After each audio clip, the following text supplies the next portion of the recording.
The Healing Harmony, AI-generated music in therapeutic settings by Darren Ray Fonso, in a groundbreaking fusion of technology and health, artificial intelligence is redefining the boundaries of music therapy. This innovative approach leverages AI's computational power to create personalized musical experiences aimed at aiding mental health treatments. We take a closer look at how AI is transforming therapeutic practices with its symphonic innovations. AI's foray into music therapy is marked by its ability to customize treatments. By analyzing individual preferences, emotional states, and physiological indicators like heart rate, AI algorithms are composing music that caters specifically to each person's therapeutic needs. This personalized approach is proving to be effective in creating deeper, more meaningful therapeutic experiences. A remarkable feature of AI in this field is its capability to produce responsive soundscapes. These AI-generated musical environments adapt in real time to a patient's changing mental or emotional states. For example, if the AI detects signs of heightened stress, it can alter the music's tempo or key to facilitate relaxation and calm. AI-generated music is making significant strides in various mental health applications. It's being used for stress and anxiety relief, particularly in high-tension environments like hospitals. Additionally, it is enhancing meditation and mindfulness practices by creating serene, ambient soundscapes. Perhaps most notably, it is aiding in the treatment of conditions such as depression, PTSD, and other anxiety disorders, providing a soothing backdrop during therapy sessions. One of the most significant benefits of AI in music therapy is its accessibility. Through apps and online platforms, personalized therapeutic music is now available to a broader audience, transcending the traditional barriers to accessing mental health resources. Furthermore, the integration of AI music therapy with wearable technology like smartwatches, which monitor physiological responses, promises an even more tailored therapeutic experience. The field is ripe with ongoing research aimed at understanding the efficacy of AI-generated music in therapy. Collaborations between AI developers, music therapists, and psychologists are crucial in refining these AI algorithms. Alongside these advancements, there's a concerted focus on ethical considerations, especially concerning data privacy and the potential dependency on AI for emotional support. AI-generated music therapy represents a harmonious blend of technology and human care, offering new possibilities in the treatment of mental health issues. As this field evolves, it holds the promise of more sophisticated, personalized, and accessible therapeutic interventions, potentially transforming the landscape of mental health care. AI technology, particularly in the realm of music and communication, can be a transformative tool for individuals facing mental health challenges or difficulties in expressing their thoughts and emotions coherently.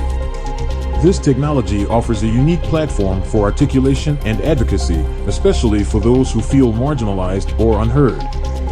Here's an expanded view on how AI can assist in these areas. AI music therapy for mental health. Emotional expression through music. AI-generated music can help individuals express complex emotions nonverbally. By creating music that resonates with their feelings, individuals can communicate their emotional state in a way that words might not adequately capture. Therapeutic songwriting. AI can assist in songwriting, providing a creative outlet for individuals to express their thoughts and feelings. This can be particularly therapeutic for those who find traditional communication challenging. Mood regulation. The ability of AI to create music tailored to specific emotional states can aid in mood regulation. For instance, calming music can be generated to help alleviate anxiety, or energetic music to combat feelings of depression.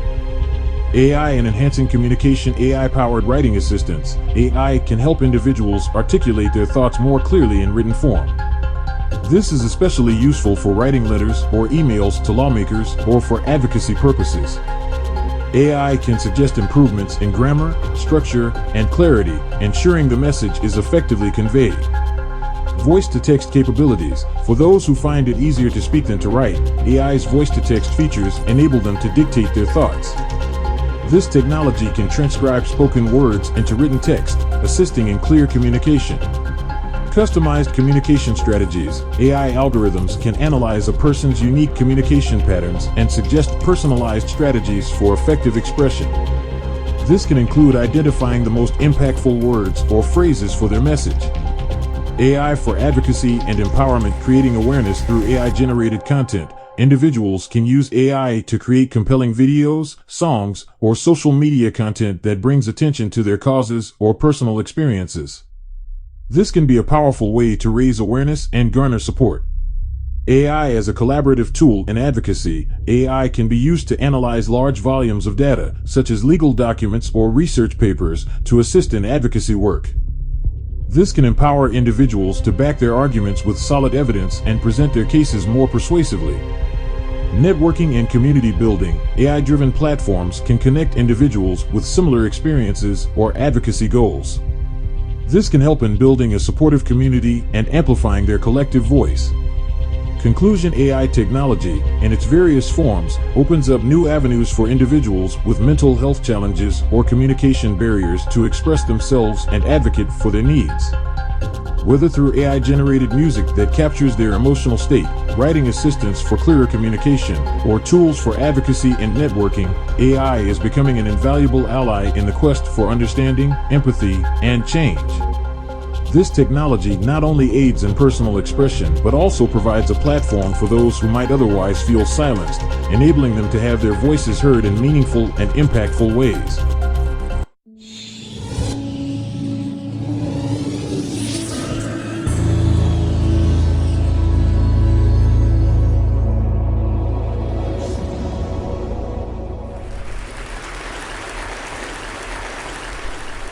I am a conductor, and I'm here today to talk to you about trust. My job depends upon it. There has to be between me and the orchestra an unshakable bond of trust, born out of mutual respect, through which we can spin a musical narrative that we all believe in.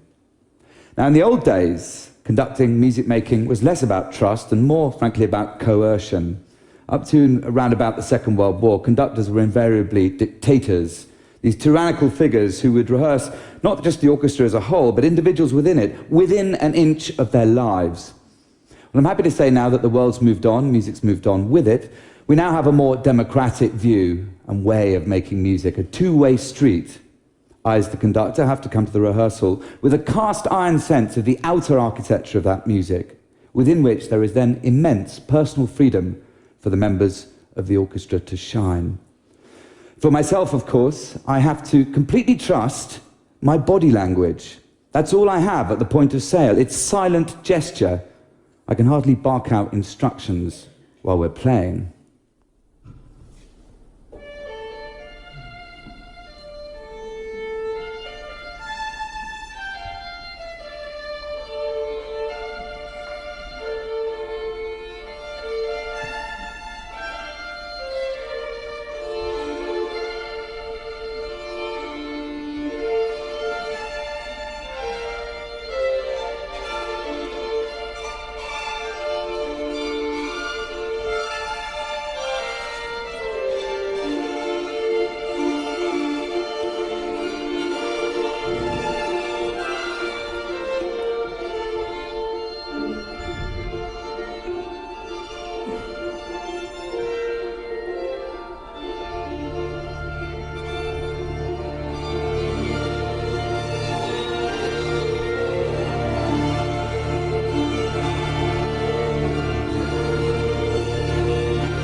Ladies and gentlemen, the Scottish Ensemble.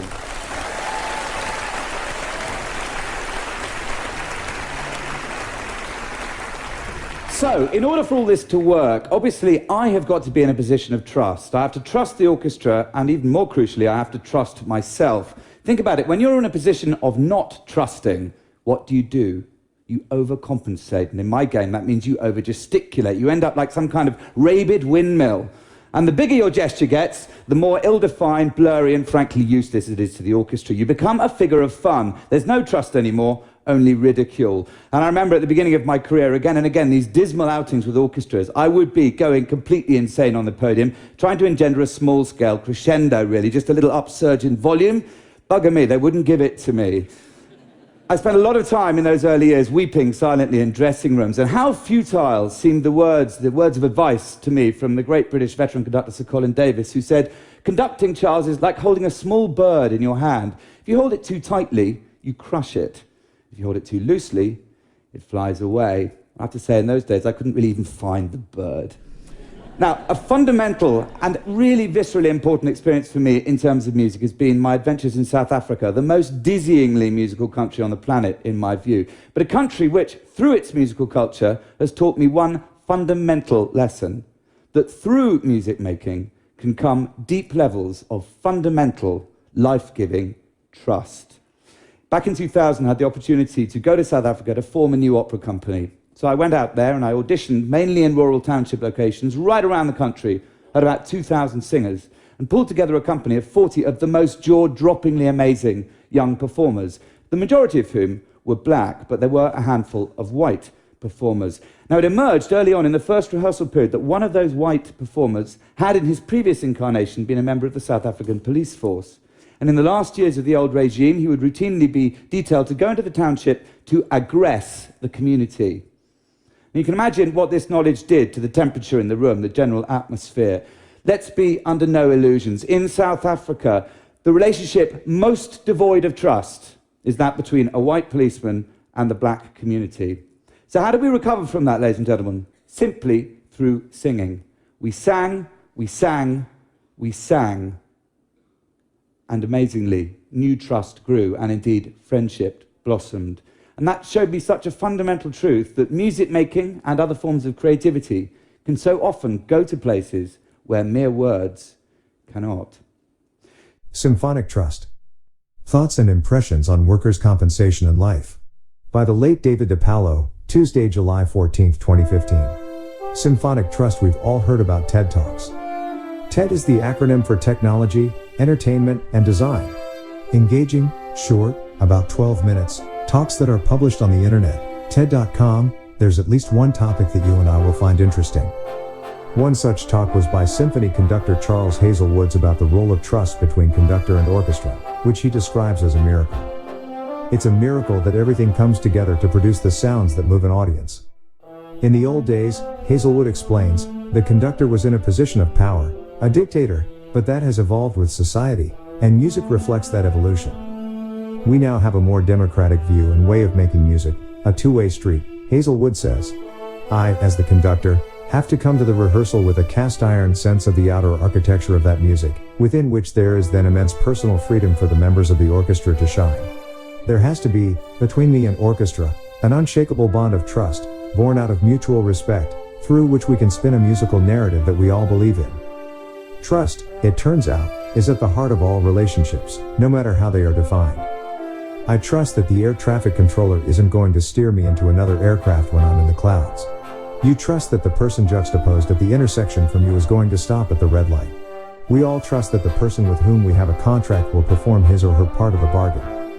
Trust is the glue that keeps humanity together, and a democratic freedom is the lubricant that keeps humanity moving. Trust is what allows us to make assumptions that things will go right.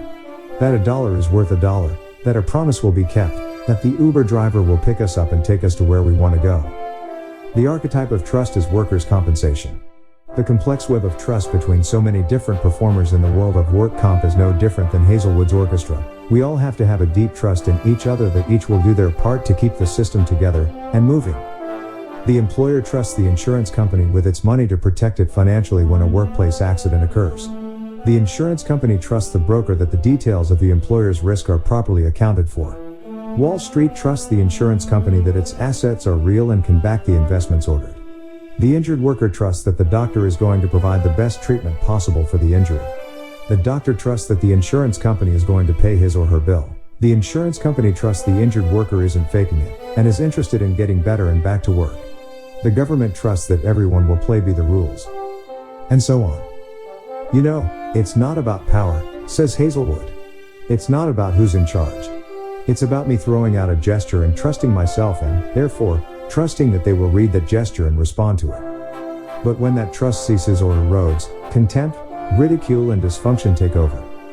I've written before that workers' compensation is a system built on mistrust.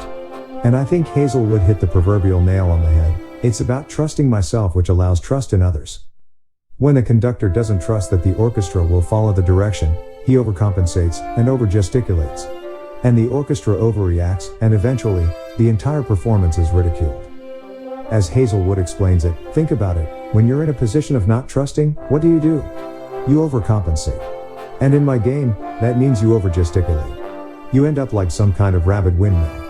And the bigger your gesture gets, the more ill-defined, blurry, and, frankly, useless it is to the orchestra. You become a figure of fun.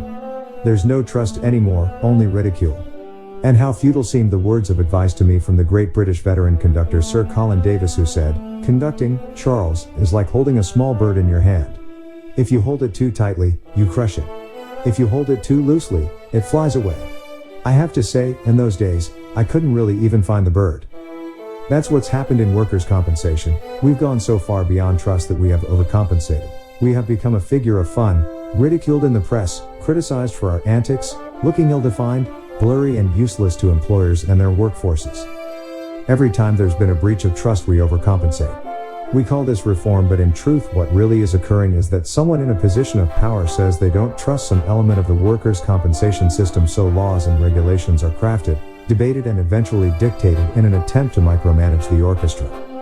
And that never works out in the end. There are too many moving parts, too many contributors, too many different sounds trying to come together in a cacophony of disparate interests, lacking sufficient trust in another. How do we build trust back into workers' compensation? It won't happen by dictate or fiat. It won't happen by passing a reform. It won't happen unless and until each and every one of us first trusts ourselves.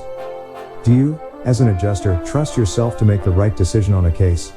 Do you, as an injured worker, trust yourself to overcome the burden of injury? Do you, as an employer, trust yourself to provide an environment safe for those injured at your business? Do you, as an attorney, trust yourself to look past the money and advise your client about what's right for him? Do you, as a doctor, trust yourself to perform the right procedure or prescribe the right treatment? Do any of us trust ourselves to put the interests of the system first? Lest you doubt that a conductor knows anything about impairments and disability, in 2012 Hazelwood founded the British Para Orchestra, the world's first large-scale professional ensemble of virtuoso musicians with disabilities.